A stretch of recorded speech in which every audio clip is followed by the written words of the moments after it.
cache parfois des dangers plus sournois. Dans toutes les écoles de France, les élèves sont martyrisés tous les jours par leurs camarades. Ils sont victimes de harcèlement collectif.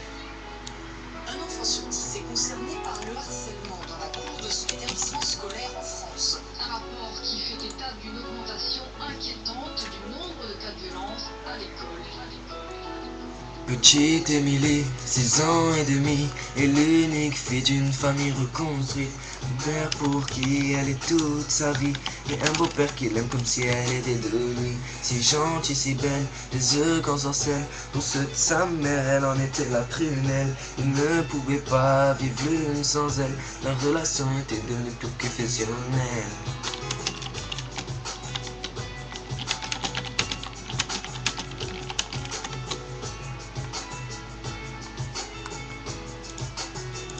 Petite Émilie, à 8 ans passés, rien n'a changé sauf qu'elle a déménagé.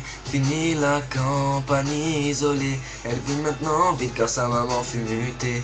Une nouvelle école, de nouveaux amis, elle ne mit pas longtemps à s'adapter à cette vie. Du haut de ses 8 ans, on peut dire qu'elle est ravie, car tout va pour le mieux pour petite Émilie.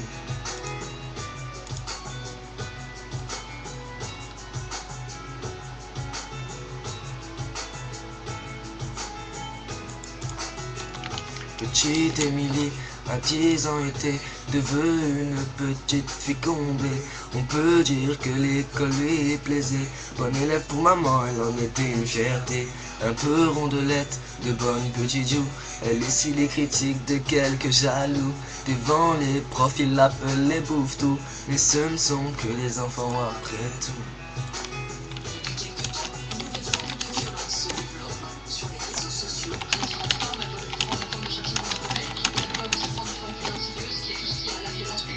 Petite Émilie, à 12 ans maintenant, la nouvelle semble enfermée au grand dame de maman.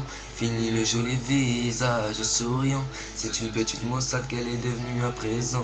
Faut dire qu'au collège, trop d'élèves ne faisaient que se moquer.